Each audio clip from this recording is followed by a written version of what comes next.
October 30th, 2025 wasn't a day for speeches. It was a day for hard numbers. Reuters reported that SpaceX had pitched NASA a new plan for the Artemis III moon landing. It wasn't a small tweak, it was a complete route change. And the reason was simple. The old plan was too heavy. It had too many steps. It had too many launches. And it was taking too long. You already know the feeling. You have a project that keeps sliding. The deadline moves from 2025 to 2026.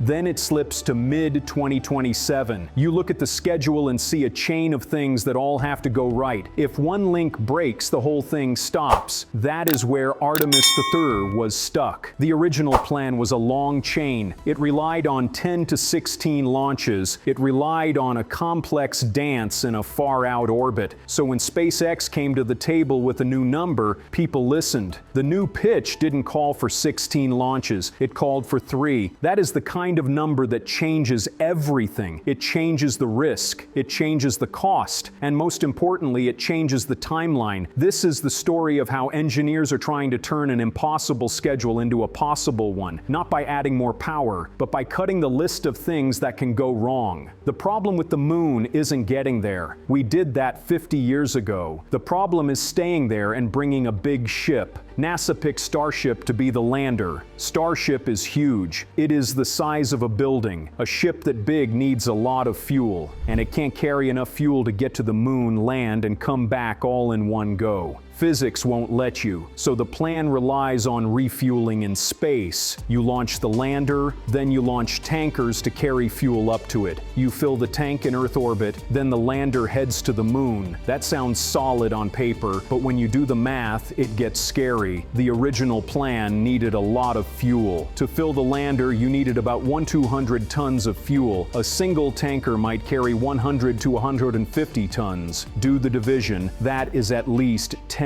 flights. NASA's baseline plan added a margin for safety. They looked at 14 or even 16 flights. Think about what that means for a mission. You don't just have to launch once. You have to launch 16 times. You have to launch them close together. You have to dock 16 times. You have to transfer fuel 16 times. And you have to do it all before the fuel in the first flight boils away. That is a massive operational chain. If flight number 5 gets delayed by weather, the fuel in orbit sits there. It warms up. If flight number 8 has a valve stick, the whole fleet waits. The more links you add to the chain, the more likely it is to break. That is why the schedule was slipping. It wasn't just one big problem, it was the weight of 1,000 small risks. SpaceX looked at that chain and decided to cut it. The new proposal is radical because it attacks the complexity directly. It changes where the mission goes. The old plan went to a path called NRHO. That stands for Near Rectilinear Halo Orbit. Don't let the fancy name fool you.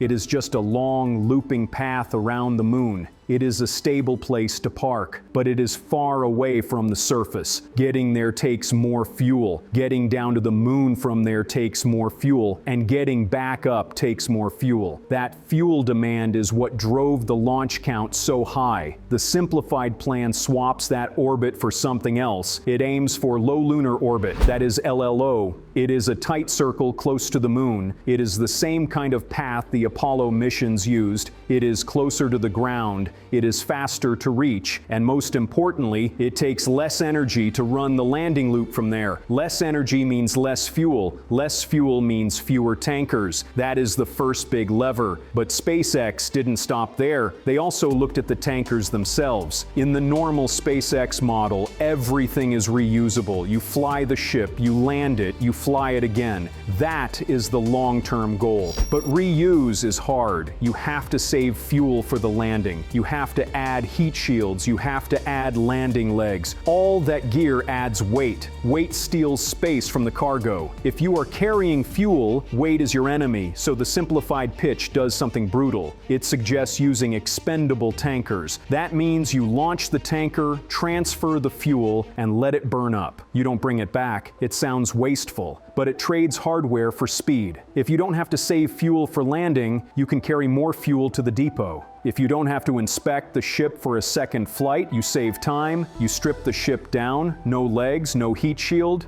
just a flying gas tank. That maximizes the payload. When you combine the closer orbit with the stripped-down tankers, the math crashes down. You go from needing 14 flights to needing 2 or 3. That is the breakthrough. You aren't inventing a new engine, you are redesigning the job so the engine doesn't have to work as hard. Here is why that matters for the schedule. Launching 3 rockets in a few weeks is a standard job. SpaceX does that right now with satellites. Launching 16 rockets in a tight window is a military-grade campaign. It requires perfect weather and perfect hardware for months. Reducing the count reduces the miracle factor. It also removes a huge amount of docking risk. Docking 2 ships in space is not like parking a car. You are moving at 17,000 miles per hour. You have to match speed perfectly. You have to line up sensors. You have to connect seals that are airtight. If you have to do that 16 times, you have 16 chances to fail. If you do it twice, you cut your risk by nearly 90%. That is resource efficiency in its purest form. You spend less time fighting probability, you spend more time flying the mission. But this new plan hasn't been signed yet. NASA is reviewing it, and they have good reasons to be careful. The original orbit, the high looping one, was chosen for a reason. It is where NASA wants to build a space station called Gateway. It is a stable spot that is easy to stay in for years. Moving to low lunar orbit might speed up Artemis III, but it steps away from the long-term station plan. NASA has to weigh the immediate win against the future goal. They also have to look at crew safety. Low lunar orbit is deep in the moon's gravity well. If something goes wrong, it is harder to leave quickly. The high orbit offers a slower, safer abort path. That is the trade-off. Speed versus stability. While the suits argue about orbits, the engineers are facing the real wall. Fuel transfer. It doesn't matter if you need 3 tankers or 16, you still have to move the fuel. And moving liquid in space is one of the hardest problems in physics. On Earth, gravity pulls liquid to the bottom of the tank. The bottom, you open the valve and fuel flows. In orbit, there is no down. The fuel floats. It turns into blobs. It coats the walls. It mixes with gas bubbles. If you try to pump that mix, you destroy your engines. Rocket engines need pure liquid. If they suck in a gas bubble, they can sputter or explode. So before you can move a drop of fuel, you have to tame it. SpaceX plans to use the rocket itself to create fake gravity. They will use small thrusters to push the ship forward slightly. That gentle push forces the fuel to the back of the tank. It settles the liquid. Then, and only then, can you open the lines. But you aren't just moving water. You are moving liquid methane and liquid oxygen. These are cryogens. They are super cold. If they touch a warm pipe, they boil instantly. That boiling creates gas pressure. If the pressure gets too high, it blocks the flow. So you have to chill the lines down first. You have to carefully bleed off the gas. You have to balance the pressure between 2 giant ships. And you have to do it remotely with no human hands to turn a wrench. This is the technical mastery that defines the mission. It is the foundation of the house. The moon landing is just the paint. If the fuel transfer doesn't work, the house falls down. That is why the upcoming tests are so critical. SpaceX has an internal target to demonstrate this fuel transfer in 2026. They plan to launch 2 starships, dock them, and move fuel between them. It sounds like a plumbing test. It is actually the most important moment in the program. If that test works, the simplified plan becomes real. If they can prove they can move fuel safely, the argument changes. It stops being about if and starts being about how fast. And pace is the one thing NASA is worried about. In late 2025, NASA's acting administrator Sean Duffy went on television and said it clearly. SpaceX was behind. The contract milestones were at risk. He threatened to open the bidding to other companies. He mentioned Blue Origin. Blue Origin already has a contract for a later mission. Artemis III. NASA hinted they might bring them in earlier. That was a warning shot. It was a way to say, we won't wait forever. The reason for the pressure is China. China has stated they want to land astronauts on the moon by 2030. Artemis III has slipped to 2027 or later. The gap is shrinking. If the US program stalls, the race tightens. NASA knows that a delay of 2 or 3 years puts the lead at risk. That is the competitive scoreboard. The US has the lead in hardware. Starship is flying. The Chinese heavy rocket is still years away. But a lead only matters if you execute. If Starship gets stuck in development hell, the lead vanishes. That is why the simplified plan is so attractive. It is a way to buy back time. If you can cut a year of launches out of the schedule, you regain the margin. You land in 2027 or 2028 instead of 2029. You keep the clear victory. Let's look at the timeline markers. The first big gate is the fuel transfer demo in 2026. Then comes the uncrewed landing. SpaceX plans to send a Starship HLS to the moon without people. It will land, sit there, and take off. This targets mid-2027. That uncrewed test is the ultimate proof. It shows the navigation works. It shows the landing legs hold. It shows the engines can restart after sitting in the cold. NASA won't put humans on the ship until that uncrewed flight sticks the landing. Then comes the crew. The simplified plan points to late 2028 for the actual landing. That aligns with NASA's no earlier than estimates. It is a realistic target, assuming the tests go well, but there is a backup plan. By January 2026, NASA decided to keep SpaceX on the primary contract. They didn't fire them. They didn't switch to Blue Origin for this specific mission. They kept the pressure on, but they kept the team.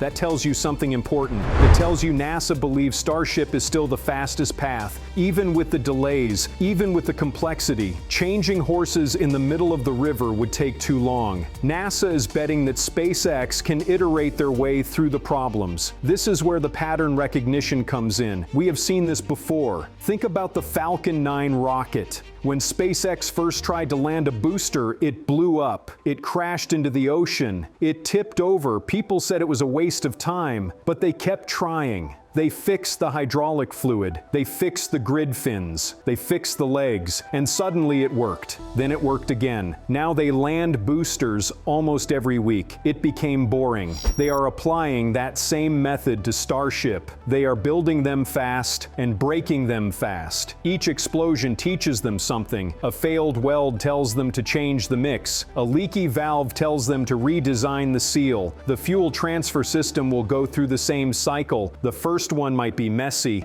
the second one will be better. By the third one, it will be a procedure. That is how you turn a stunt into a system. The simplified plan also includes a shift in how we think about the moon. In the Apollo days, everything was disposable. You used a rocket once and threw it away. The new era is about infrastructure. Even if the simplified plan uses expendable tankers for this one mission, the technology is permanent. Once you learn how to dock and refuel, you can build depots. A depot is just a gas station in orbit. You can fill it up over time. This changes the logic of spaceflight. Right now, every mission is limited by what one rocket can lift. If you have a depot, that limit disappears. You can launch a ship empty, fill it up in space, and send it anywhere. You can send massive cargo to the moon. You can send a base. You can go to Mars. That is the strategic future positioning. The company that masters orbital refueling owns the road. It isn't just about landing a flag. It is about building the highway. And that is why the tanker count matters so much. If you need 16 tankers for every mission, the highway is expensive. It is clogged with traffic. If you can do it with 3 tankers, the highway is open.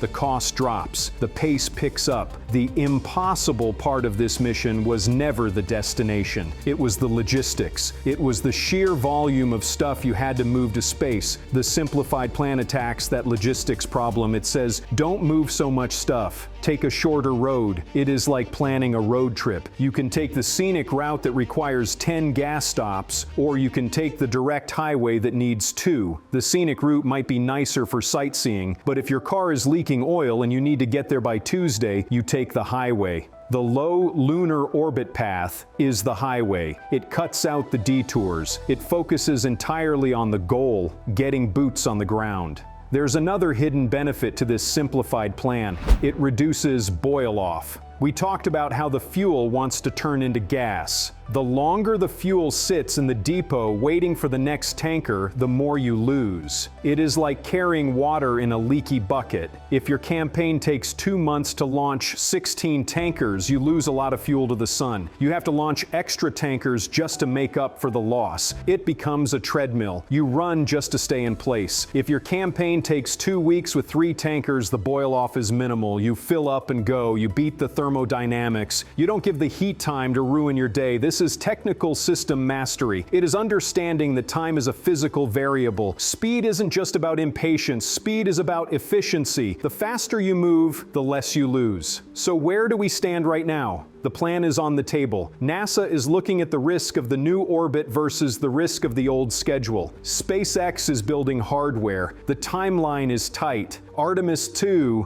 the mission that flies around the moon without landing, is set for 2026. That has to happen first. If that slips, everything pushes right. But the real watch item is that refueling demo. Watch for the launch of 2 starships in close succession. Watch for the news that they docked. Watch for the confirmation that liquid methane moved from ship A to ship B. That is the signal. When that happens, the clock starts for real. Until then, it is all just plans and proposals. But the pieces are lining up. The hardware is getting taller. The engines are getting more efficient. The simplified mission profile is a sign of maturity. It shows that the engineers are done dreaming and started optimizing. They are looking for the shortest path through the maze. And that is usually how these things get solved. Not with a magic wand, but with a sharper pencil. You cut the weight, you cut the drag, you cut the steps, and suddenly the thing that looked impossible becomes just another job. The moon is waiting, the fuel is ready. The only question left is whether we have the discipline to build the system that can take us there. The simplified plan says yes. It says we can do it if we are willing to change the rules of the road. If SpaceX pulls this off, they won't just land on the moon. They will prove that we can treat space like a logistics problem. And once you do that, the frontier isn't a frontier anymore. It's just a destination. The next few years will tell us if we are ready to make that jump. The tanker count will be the scoreboard, 2, 3, or 16. The number will tell the story.